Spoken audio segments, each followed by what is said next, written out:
Day 62, intentions are running sky high on the set of Love and Thunder. Chris's mood is at an all-time low. I'm about to go and help pick up the spirits with my bubbly, energetic personality.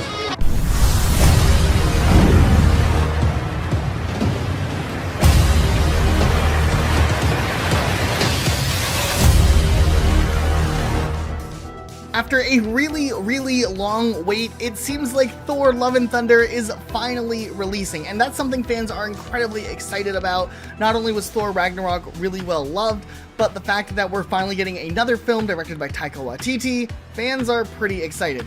And it's really interesting to take a closer look behind the scenes to see a lot of the interesting things that went into the process of making this film and bringing it to life.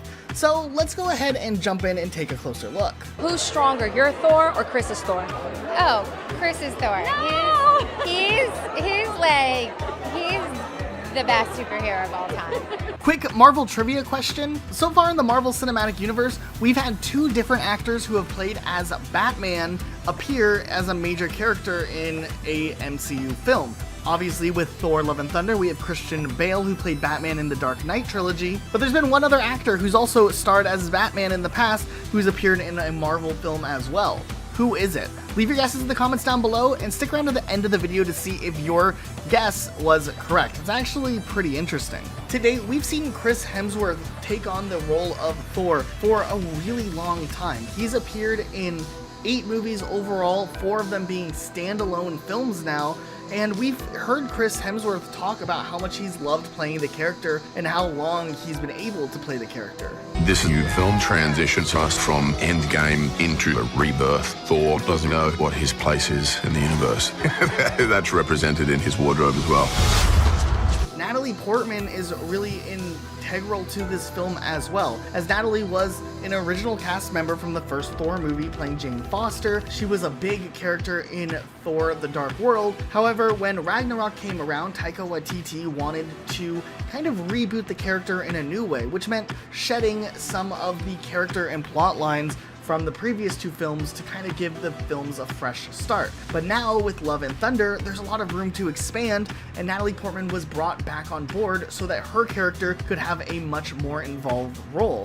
And obviously, Natalie Portman had to step up and get prepared in terms of having this role, getting a personal trainer just to get stronger for the film. It was definitely scary for me because I hadn't had that experience with comedy stuff. I've done it dramatically kind of before, but it was definitely nerve-wracking. Tessa and Chris and Taika are so great and so quick, and it was like incredible to be around. It was really fun getting to become stronger. I worked with a really great trainer, Naomi Pendergast, and she was incredible, and I learned a lot watching Chris too. Taika Waititi definitely is a very big part of these movies, really being involved with Thor Ragnarok and then of course Love and Thunder, and fans absolutely love how not only he brings himself into the universe, but the approach he takes when he's directing the film and the energy that he has. Why does Korg have a New Zealand accent? Because I'm so lazy as an actor that it's the only accent I want to do. Also, the New Zealand accent is so beautiful.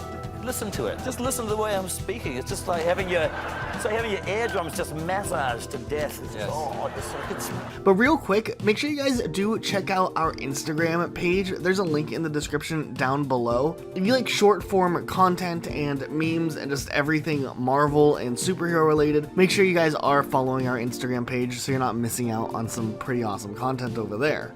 We've seen the cast members for Thor Love and Thunder talk about the journey getting ready to make this film and how they really needed to put a lot of energy and work into making this movie the best as possible, meaning a lot of the times these actors took some serious sacrifices in their own right to bring things together. We did work out together. We all worked out together.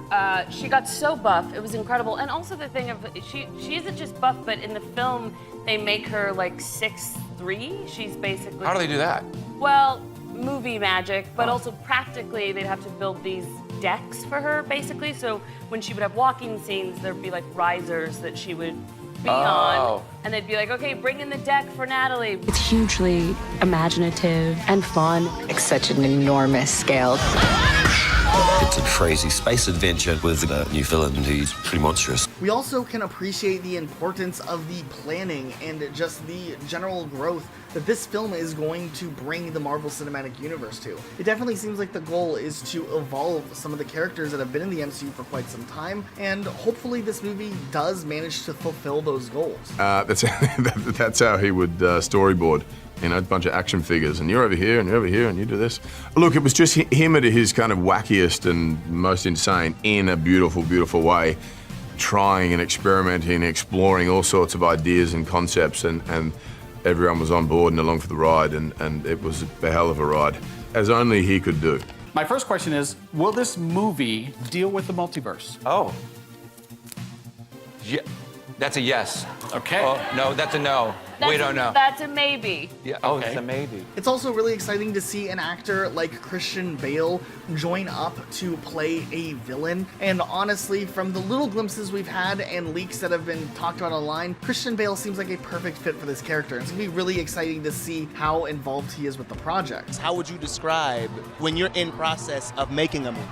I don't always look like I'm having fun, but believe me, I am having the best time of my life. I am so bloody grateful to get to do what I do, and therefore I like to really do it, you know? And when you're working with someone like Taika, and with the whole brilliant cast that he put together, it is good times, really good times. At the end of the day though, the chemistry between this cast definitely seems like one of the strongest points that this movie has going for it, especially with the fact that we have great and talented cast members teaming up with a creative team that has a good track record of making these projects. Taika Waititi is definitely a very involved person, but has definitely found a way to transform the character of Thor and all these other characters into a really meaningful level that fans can really appreciate. So we're really excited to see what ends up happening with this moving forward. In the most manic, wild scream, and I can only assume, because I don't know for certain, that it's Taika doing the voices of the goats. Who else? Who else? We need a goat voice. Taika? Oh, you're the director as well. That's It so was his handy. morning siren, you know, who would hear across the set. Were you on set when Chris Hemsworth had the suns out, buns out? Well, I was not actually, but let me tell you one thing. If you've seen the comic book character of Gore, he's in a G-string all the time. So very wise choice, because people want to see Chris like that. Hey, nobody wants to see me like that. I don't know. There's definitely a lot to love when it comes to the cast of Thor: Love and Thunder, and it's really cool to see a glimpse behind the scenes with some of the actors jumping on board for this project. For instance, Tessa Thompson even talked a little bit about how her costume was leaked online earlier than the actual official releases that were made through trailers. You had like a little slip up. You took a photo, a selfie of you in your costume here one time. I sent it to my family. I sent it to my stepmom, and she put it in like an end of year montage thing on Instagram, and somebody found it and they posted it on the internet. If you are still wondering about what the answer to that Marvel trivia question was from earlier in the video, the answer is actually Michael Keaton, who originally played Batman, but also played as the Vulture in Spider-Man Homecoming, and even did technically show up in Morbius as well, the greatest movie in cinema history. So it is interesting to see alumni from other superhero movies in the genre still showing up to take on a really interesting character in one way or another. Matter of fact, as it turns out, Christian Bale had said in past interviews he didn't want to return to the superhero genre, but was later convinced by Taika Waititi, and because of Taika's convincing along with the quality of the script, Christian Bale decided to break the rule he made for himself and join up with the Marvel Cinematic Universe. So what did you guys think about this whole behind the scenes look at Thor: Love and Thunder? Are you excited about this film, and do you think it's going to live up to its expectation? Will it be better than Thor Ragnarok? That's definitely a really hard film to outdo, but it looks like that might be the goal with the team working on this project. But we'll have to wait to see how this movie actually does once it releases. But what do you guys think? Do you think it can beat it out? Let us know what your thoughts are in the comments down below. Make sure you are subscribed with notifications on. We upload brand new content like this every single day of the week, so you're not going to want to miss out on any of our uploads. That's it for today though. We'll see you guys all next time with a brand new video.